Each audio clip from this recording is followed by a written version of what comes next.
Oi galera, tudo bem com vocês? Eu tô aqui para dar continuidade às nossas aulas de Direitos e Garantias Fundamentais e agora eu vou falar sobre igualdade e isonomia. A isonomia, ela também está prevista no nosso artigo 5º, no CAPT, e prevê que a gente deve ter a igualdade na lei, ou seja, a igualdade na letra da lei. A lei não pode discriminar e tem que ter igualdade perante a lei, ou seja, o aplicador da lei não pode discriminar. Alguns exemplos de igualdade que a gente tem ao longo da nossa Constituição Federal é no artigo 3º, por exemplo, inciso 4º, que fala que define como objetivo do Estado a promoção de todos sem qualquer forma de discriminação. O artigo 5º, que fala que exige definição e punição de racismo pela lei. O artigo 7º, que fala que proíbe diferenciação de salário e de critérios de admissão em razão de sexo, cor, idade, estado civil e para portadores de deficiência. E aqui são só alguns exemplos. Durante toda a nossa Constituição vai ter artigos prezando a igualdade, sempre falando da igualdade, né? E aí, para reforçar esse tratamento igualitário que a nossa Constituição prega, o Estado ele tem que agir de duas formas. A primeira forma, o Estado ele não pode discriminar os indivíduos e ele deve proibir as práticas discriminatórias, tipificando como crime as formas mais graves de preconceito e de discriminação. Mas aqui eu tenho que lembrar para vocês que não é apenas o direito penal que pune preconceitos. Por isso, nem todo preconceito é crime, mas quando são as formas mais graves de preconceito, aí sim, aí é punido no ramo do direito penal. E a segunda forma que o Estado deve agir é adotando políticas compensatórias e de proteção aos grupos sociais mais vulneráveis, como, por exemplo, idosos, crianças e adolescentes, pessoas com deficiências, mulheres, negros, índios, pobres, LGBT, minorias religiosas e etc. Agora aqui a gente vai começar a falar dos crimes de preconceito, e aí os crimes que estão no Código Penal. E aqui eu vou falar de alguns, como por exemplo o crime de racismo, que é a Lei 7.716 de 89, que pune o preconceito contra raça, cor, etnia, credo religioso e procedência nacional. Também tem a lei que pune o preconceito contra a pessoa com deficiência e a lei que pune o preconceito contra idoso. Também tem a lei trabalhista que pune o preconceito no ambiente de trabalho, como por exemplo a discriminação contra a mulher no ambiente de trabalho. Para começar, a gente vai falar da lei de racismo.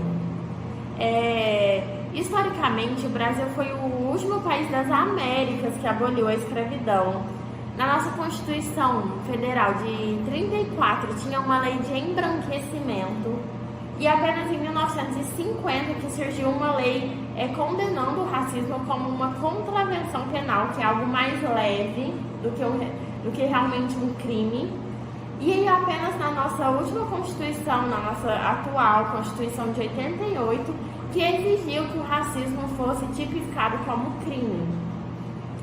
E aí, como eu já tinha falado, a lei de racismo tipifica crimes, as condutas discriminatórias por motivos de raça, cor, etnia, credo religioso e procedência nacional. A cor é a cor da pele, branca, preta, vários sons de morenos, que as pessoas falam pardo, mas tem discussão sobre essa denominação. A amarelada, que são os orientais, e a avermelhada, que são os indígenas. A etnia são os aspectos culturais que identificam determinados grupos sociais, como a língua e os costumes, como por exemplo os indígenas. E a raça é um grupo da mesma espécie que apresenta diferenças biológicas. Já está muito claro que não existem raças diferentes na espécie humana. Somos todos da mesma raça. Mas então, por que raça continua sendo crime? A discriminação contra a raça continua sendo crime? Porque muitas pessoas ainda têm preconceitos de raça, acham que raça existe, né? E ainda tem preconceito, e por isso ela ainda está na lei. Originariamente, a lei ela referia-se apenas a preconceito contra cor e raça. Só que em 1997 foram acrescentados os termos etnia, religião e procedência nacional, para que esses aspectos não possam ser utilizados para discriminar, para mascarar a discriminação por motivo de cor. Então, por exemplo, assim, discriminar adeptos de alguma religião afro-brasileira por ser racista. Então, falava assim, não, eu não gosto das pessoas de tal religião, que é uma religião afro. E aí aqui ele estaria mascarando o seu racismo, o seu preconceito contra a cor. Por isso foi acrescentado. Também foi acrescentado de uma forma que foi feita uma analogia, o preconceito contra nordestino, contra... a gente sabe que tem muito preconceito contra o nordestino, né? E foi feita uma interpretação extensiva da procedência nacional como âmbito geográfico. Então, a procedência nacional não seria apenas países, e sim âmbito geográfico. E por isso, o preconceito contra o nordestino, por exemplo, é crime. Mas aí, que tipos de ato preconceituoso incide o racismo, incide a lei de racismo? São dois, né? A lei de racismo pune os atos de negar prestações de serviços ou ingresso em estabelecimentos comerciais por esses motivos, né? De cor, raça e etc. Então, assim, recusar que a pessoa ingresse a um estabelecimento, por exemplo, um restaurante, que a pessoa proibir que a pessoa coma lá por algum desses motivos. E isso é crime de racismo. E o outro ato é a divulgação de ideias discriminatórias e a incitação à discriminação, né? Então você falar, você xingar e etc. E aí a gente sabe, por exemplo, que é crime, mas a gente vê acontecendo frequentemente o crime de racismo, né? Ainda mais esse de falar, de ofender.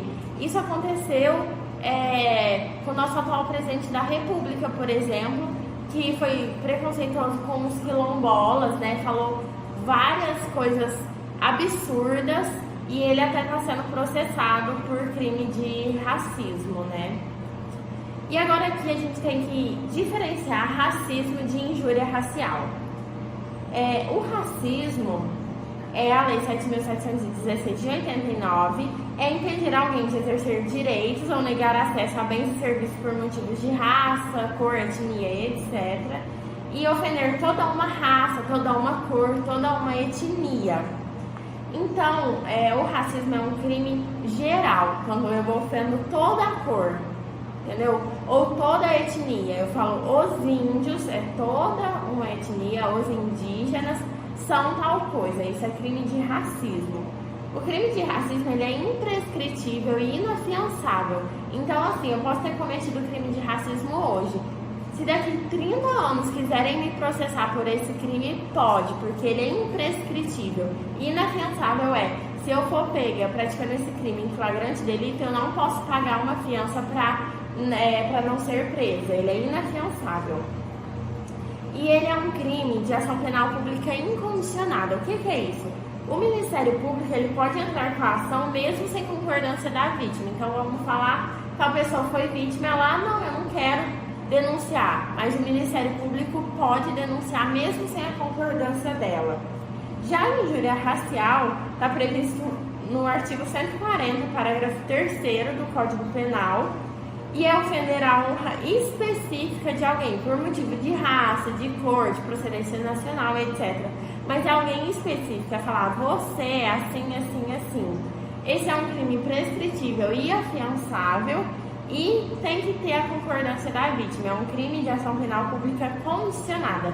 Tem que ter a concordância da vítima para o Ministério poder propor a ação. E aqui tem o racismo nas redes sociais, que a pena aumenta. Por que a pena aumenta quando o racismo é praticado em rede social? Porque o alcance é muito maior. Você faz um crime de racismo lá e o alcance é gigantesco. Então a pena é maior. Então, assim, isso é o básico da lei de racismo.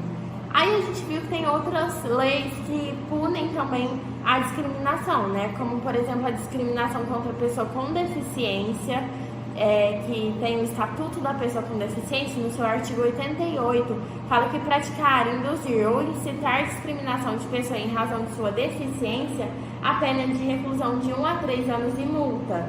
E a discriminação contra idoso, que também tem o Estatuto do Idoso, no seu artigo 96, fala que discriminar pessoa idosa, impedindo ou dificultando seu acesso a operações bancárias, aos meios de transporte, ao direito de contratar ou por qualquer outro meio ou instrumento necessário ao exercício da cidadania por motivo de idade, a pena é de reclusão de 6 meses a 1 ano e multa. E o parágrafo 1º fala que na mesma pena incorre quem desdenhar, humilhar, menosprezar ou discriminar pessoa idosa por qualquer motivo. E agora uma novidade, que é a homofobia e a transfobia, que foi considerado crime. A homofobia é a discriminação pelos motivos de orientação sexual e a transfobia é a discriminação por motivos de identidade de gênero. Existem diversos projetos de lei para que a homofobia e a transfobia sejam consideradas crimes. Mas a gente sabe que o nosso Congresso tem, por exemplo, bancadas religiosas que não deixam esses temas serem discutidos. E aí, por isso, em junho de 2019, o STF entendeu que a homofobia pode ser punida conforme a lei que tipifica o racismo, enquanto não houver uma lei específica pelo assunto, né? Então, enquanto o Congresso não discutir a homofobia, não discutir a transfobia, vai ser aplicada a lei de racismo. Isso teve que ser tomado, essa decisão teve que ser tomada pelo STF porque, por exemplo, bancadas religiosas não deixam esses temas serem discutidos no Congresso. Não é aprovar a criminalização. Eles não são nem discutidos e por isso o STF teve que intervir. E aí foi considerado, então, crime a homofobia e a transfobia. E agora eu queria falar um pouquinho sobre, entrar um pouquinho na psicologia, até falar sobre o inconsciente, sobre o preconceito inconsciente. Freud, né, que é o pai da psicanálise, estabeleceu que o homem não é o senhor de seus pensamentos e atitudes, né, que muitos dos nossos sentimentos, dos nossos pensamentos, vêm do inconsciente. Então, músicas, piadas, personagens da dramaturgia, propagandas comerciais, termos linguísticos, dentre outros, ajudam a reforçar os estereótipos que carregamos no inconsciente, estigmatizando grupos sociais e contribuindo com o preconceito e discriminação. E daí que vem a necessidade de um constante policiamento dessas atitudes através de educação, de informação e até mesmo de medidas proibitivas. E esse preconceito está tão no nosso inconsciente que foi feita uma pesquisa que perguntava para as pessoas: você se considera racista? E apenas 4% das pessoas falaram: sim, eu me considero racista. Mas 87% das pessoas falaram que conhece alguém racista. Então a conta não bate, concordam?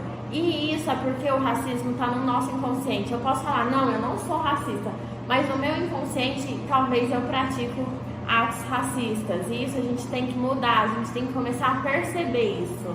E essa pesquisa mostra claramente isso, que as pessoas não percebem. E aí também eu vou comentar algumas propagandas aqui com vocês que a gente vê que tem um racismo, um machismo no inconsciente que são repassadas nessas propagandas. Então, por exemplo, propagandas com uma mulher negra que fala sobre o cabelo liso dela e fala que o cabelo liso dela ressalta o melhor dela. Isso é racista, é propaganda que foi veiculada. Propagandas machistas, que é muito comum. Propagandas, por exemplo, de cervejas, né? Uma marca de cerveja no carnaval tinha assim nas ruas, né, escrito a seguinte frase: esqueci o não em casa, né? Como se as mulheres não pudessem falar não. Então aqui a gente vê uma discriminação com as mulheres gigantescas. Tem até uma propaganda do Ministério se eu não me engano, é do Ministério da Justiça, que fala que se a mulher bebeu demais e esqueceu o que ela tem que fazer, o que ela fez, que os amigos dela não vão lembrar ela. E assim, aí tem uma hashtag que fala bebeu, perdeu. Então assim, são coisas absurdas que a gente vê todo dia no nosso cotidiano, né? Então assim, tem a última propaganda que eu vou comentar, é uma propaganda de um sabonete que aparece uma mulher negra, fala que depois dela usar o sabonete da tal marca, ela tá branca. Assim, são propagandas realmente tristes, realmente muito preconceituosas. E aí, por outro lado, a gente viu que o Brasil, o Estado, né, brasileiro, ele tenta criminalizar, ele tenta punir crimes de racismo, né, crimes contra idosos, contra deficientes e etc. Mas aí o Estado ele tem que agir também de uma segunda forma, que a gente falou, que é adotando políticas compensatórias e de proteção a grupos sociais mais vulneráveis. Isso, por exemplo, cotas. Mas não só cotas, aqui é só um exemplo. E aí, para a gente falar disso, a gente tem que falar da igualdade material e da igualdade formal. A igualdade formal é um tratamento igualitário, ser totalmente igualitário, sem nenhuma discriminação. Já a igualdade material, ela admite tratar desigualmente os desiguais na medida de suas desigualdades, a fim de implementar uma real igualdade. Então, por exemplo, assim, vocês devem saber que o tempo para aposentar da mulher é menor do que do homem. Aí vai falar, nossa, mas aí tem uma desigualdade. Não tem, porque a mulher, em média, trabalha 8 horas a mais semanais do que o homem, com os trabalhos domésticos, né? E por isso ela aposenta antes. Então aqui foi feita uma igualdade material, tratar desigualmente os desiguais. Mas aí como a gente viu, nenhum direito fundamental é absoluto, a gente pode ter restrições. E aí aqui somente a lei pode restringir essa igualdade, né? E, por exemplo, a gente sabe que não tem igualdade, por exemplo, em concursos públicos, que o edital ele pode limitar sexo, ele pode limitar altura, ele pode limitar a idade. Aí vai falar, nossa, mas não está sendo igual, né? Não está tendo um tratamento igualitário. Mas isso tem que ter uma correspondência lógica, tem que fazer sentido para ter essas restrições. E aí é sim permitido, porque nenhum direito pode ser absoluto, né? Ele sempre vai ter algumas restrições. Agora eu vou falar das ações afirmativas. As ações afirmativas são políticas públicas e privadas no sentido de privilegiar grupos historicamente discriminados e excluídos, como minorias étnicas e raciais, como mulheres, em segmentos como a universidade, como o mercado de trabalho, né?